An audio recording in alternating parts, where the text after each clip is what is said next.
ابراہیم علیہ السلام کا واقعہ بھی سنا دو جبکہ انہوں نے اپنے باپ اور اپنی قوم سے فرمایا کہ تم کس کی عبادت کرتے ہو؟ انہوں نے جواب دیا کہ عبادت کرتے ہیں بتوں کی، ہم تو برابر ان کے مجاور بنے بیٹھے ہیں۔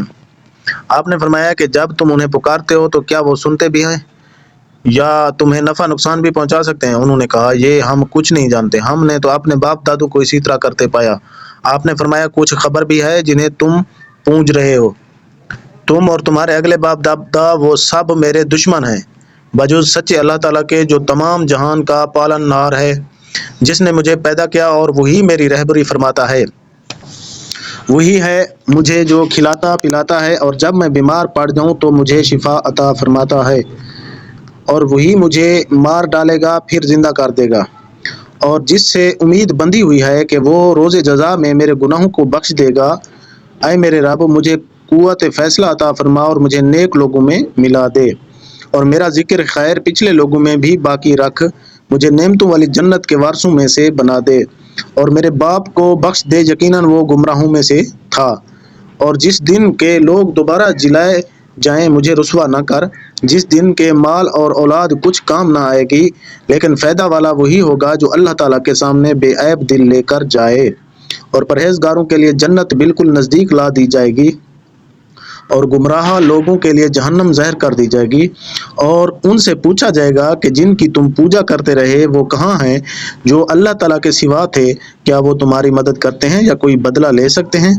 پس وہ سب اور کل گمراہ لوگ جہنم میں اوندھے منہ ڈال دیے جائیں گے، اور ابلیس کے تمام لشکر بھی وہاں آپس میں لڑتے جھگڑتے ہوئے کہیں گے کہ قسم اللہ کی، یقیناً ہم تو کھلی غلطی پر تھے جبکہ تمہیں رب العالمین کے برابر سمجھ بیٹھے تھے، اور ہمیں تو سوا ان بدکاروں کے کسی اور نے گمراہ نہیں کیا تھا۔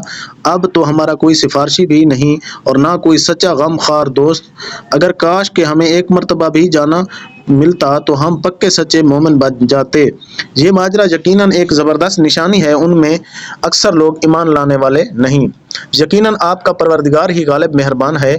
قوم نوح نے بھی نبیوں کو جھٹلایا جبکہ ان کے بھائی نوح علیہ السلام نے کہا کہ کیا تمہیں اللہ کا خوف نہیں؟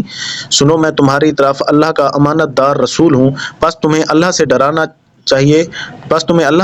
چاہیے اور میری بات ماننی چاہیے۔ میں تم سے اس پر کوئی اجر نہیں چاہتا، میرا بدلہ تو صرف رب العالمین کے ہاں ہے، پس تم اللہ کا خوف رکھو اور میری فرما برداری کرو۔ قوم نے جواب دیا کہ کیا ہم تجھ پر ایمان لائیں؟ تیری تابع داری تو رذیل لوگوں نے کی ہے، تیری تابع داری تو رذیل لوگوں نے کی ہے۔ آپ نے فرمایا مجھے کیا خبر کہ وہ پہلے کیا کرتے رہے، ان کا حساب تو میرے رب کے ذمہ ہے، اگر تمہیں شعور ہو تو۔ میں ایمانداروں کو دھکے دینے والا نہیں، میں تو صاف طور پر ڈرا دینے والا ہوں۔ انہوں نے کہا کہ اے نوح، اگر تو باز نہ آیا تو یقیناً تجھے سنگسار کر دیا جائے گا۔ آپ نے کہا کہ اے میرے پروردگار، میری قوم نے مجھے جھٹلا دیا، پس تو مجھ میں اور ان میں کوئی قطعی فیصلہ کر دے اور مجھے اور میرے با ایمان ساتھیوں کو نجات دے۔ چنانچہ ہم نے اسے اور اس کے ساتھیوں کو بھری ہوئی کشتی میں سوار کرا کر نجات دے دی، بعد ازاں باقی کے تمام لوگوں کو ہم نے ڈبو دیا۔ یقیناً اس میں بہت بڑی عبرت ہے، ان میں سے اکثر لوگ ایمان لانے والے تھے بھی نہیں، اور بے شک آپ کا پروردگار البتہ وہی ہے زبردست رحم کرنے والا ہے۔